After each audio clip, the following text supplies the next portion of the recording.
we back at him again, man. When they thought it was finna end. Thank y'all for riding with me. Well, you know you forever lying with your boy Stories with V. At this time, y'all know what I need y'all to do for us. Like, share, comment, I repeat. Hit the subscribe button, hit the hype button, man. Drop us a comment. Also, follow us on all social media platforms so you stay tapped in and locked in with everything we got going on. Kick back, relax. I got some heat coming y'all way. Let's get it, let's get it, let's go. What's up, y'all? We back at him again, man. Kicking it off from the top. Prime story time. Happy Halloween to everybody, man. So today, we already know what time it is, man. Wicked and wild situations when it come down to this Halloween holiday. Now, you got people running around in masks. You got noises. You got costume. You got trick-or-treaters. There's so much going on. The block is very active. Everything is going on outside. But you got to also remember, when you in the belly of that beast, you still got to look out for everything that goes along with that. So now, we got these two homeboys for real. Now, they are already solidified around their neighborhood. They doing their 1-2. Now, they have an older, let's just say friend. He an older dude, though. He more so looked at as like an OG to them, but they always just had a great bond. The OG and these two younger dudes, for real, they just always had a great friendship, whatever the case may be. Now, the older dude, he come across a little bit of money. He ends up catching a little check. So when he catch the check, he wants to invest and grab the peas. So he ends up grabbing the peas. He come outside now. He don't got nobody to orchestrate the block for him. Now, his thing is, he wants to be the big man. So in order for him to be the big man, now, usually, you got to work your way up through the ranks, meaning you started at the bottom of the totem pole and you worked your way to the very top. Him, he wants to be like his peers, meaning he hanging around some older guys that's his age that's already got everything going. They got youngers already pumping for him. They got their blocks. They got their situations. Their phones is jumping. They already making it do what it do. So he wants to fall into that category. So now, boom, as he comes out, he go holler at his young boys. He let them know, look, man, you know what y'all trying to do. I really need y'all to help me get this thing up and running. They say, all right, that's a bet. He tell them, listen, whatever y'all paying for the joints right now, I'm going to beat that number times 5, and I'm going to throw y'all whatever y'all cop. And then as we get bigger, I'm going to just front y'all everything. Y'all ain't going to have to pay for nothing. So, of course, that's a good deal. You can't beat it. Boom. They go here for real. They cop from him. He front the situation. Everything good. They get the block up and pumping. Now, they ends up turning the block up so much. I'm talking about, yo, they making so much money. It ain't crazy because, it ain't funny because they just selling the grass. They laid back. They out of the way. Even this the blessing about grass, right?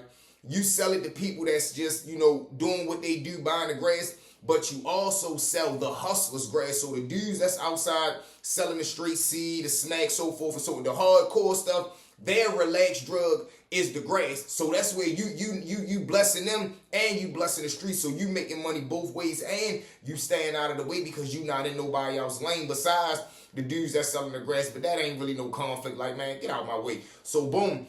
They ends up building the phone up for real. They ends up building the block up to the point to where as though they got one of the most known blocks on the grass throughout the whole city. So now, the big man, he done went from copping 3 of them, 6 of them, 9 of them, 12 of them, 15. He just running the counter. So now he got pounds on deck. Bum.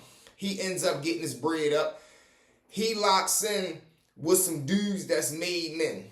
That's his age, older guys, but they really getting money. They really shining. They got the big cars, Rolexes, Cartiers. They doing the whole 1-2. They got the penthouses.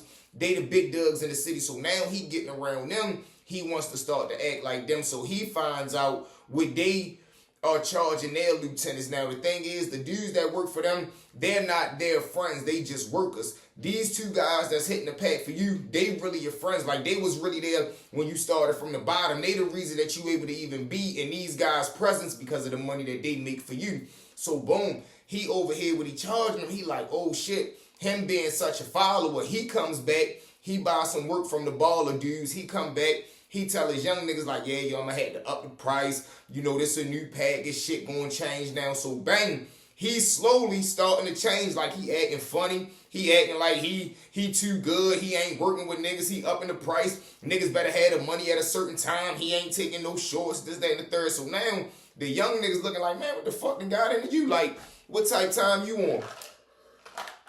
Boom. They ends up putting 2 and 2 together like, oh, all right, he hanging around these niggas, so now you want to act like you're one of them and he ain't fucking with us no more. All right, that's a bet, say less. So boom, come Halloween night, Halloween night come around for real, they like, man, niggas ready to stick your chump ass. You want some old petty ass shit, because they call him. He talking about, nah, everything gonna hold till tomorrow. But whole time, niggas just hollered at you earlier today, and you just said you got a fresh load. Niggas seen you with 10 pounds. Why the fuck you mean they ain't shit moving till tomorrow? Because you ready to go out with these niggas. Man, come on with that old clown ass shit. So bum, they ends up saying, all right, that's a bet. They got a homeboy who is kind of more advanced than them. He spend more money than they do, whatever the case may be. And the nigga on some clown shit, and he know that his young niggas is not trying to pay the tax price that he charging for the grass right now. So that's probably why he told him, no, I'ma holler at y'all tomorrow, because he ain't want to go through the argument, whatever the case may be. So boom, the other nigga ends up calling him. He say, yeah, I'm around, but you gonna have to catch me quick, because I'm ready, shoot out, I'm ready to go outside. He say, all right, that's a bet. Whole time he called Lil Bro and them back. They ends up getting a situation. They pull up where the nigga parked at. They walk straight down. They rob his chump ass. Man, bitch, kick that shit out. Fuck is wrong with you? Whole time, the dude, the big man that they robbing, he ain't aggressive.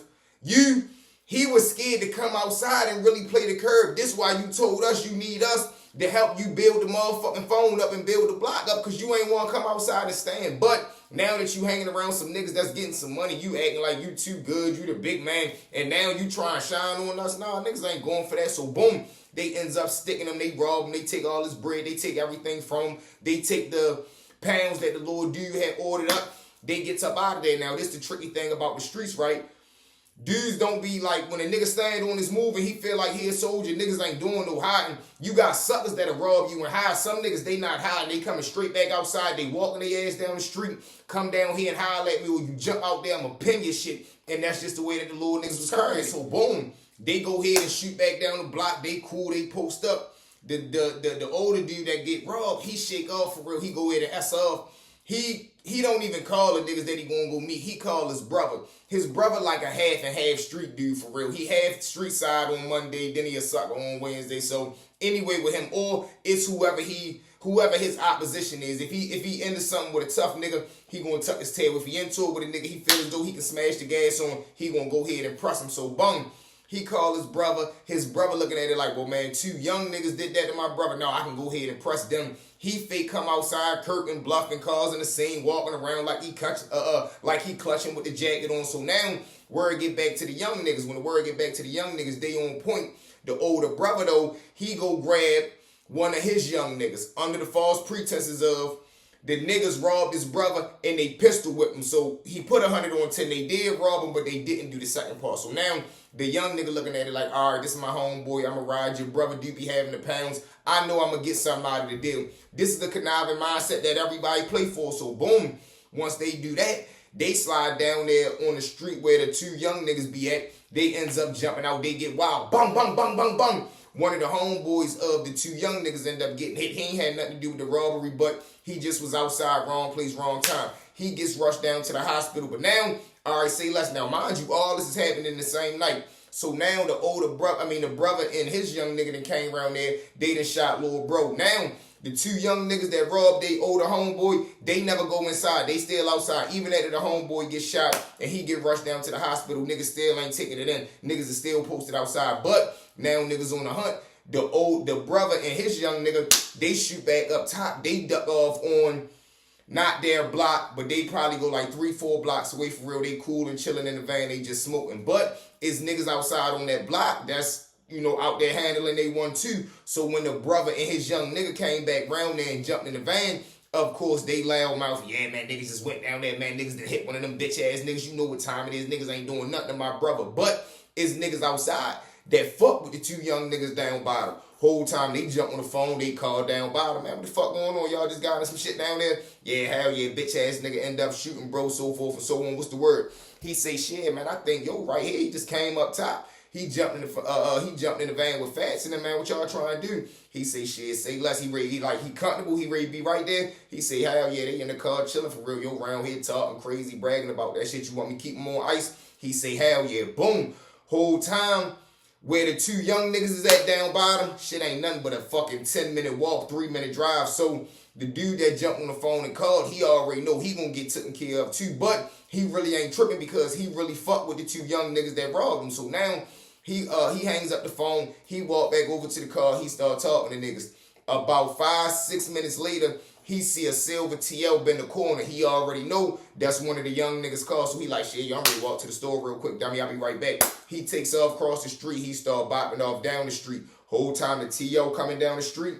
This the van that the niggas is in. They come down. They literally park not directly next to him because they ain't want to make a scene. They pull up just slightly. So the car, the back of bro in them car is parked on the front of the van. Whole time they jump out, they just start nailing into the car. Bung, bung, bung, bung, bung. They hit the driver. They hit the passenger. They hit one of the niggas in the back. Now, mind you, the niggas that's in the car, they had artillery in there, but once it ain't about who got the weapons, it's about who catch who slipping, who get the ups first. So once the niggas start banging in the car, it ain't nothing that they can do but start taking cover. Whole time, the brother end up passing away, the driver end up being paralyzed, and the little dude that end up getting hit in the back, 3 wounds in him for real. The bullets went in and out. But look at that, man.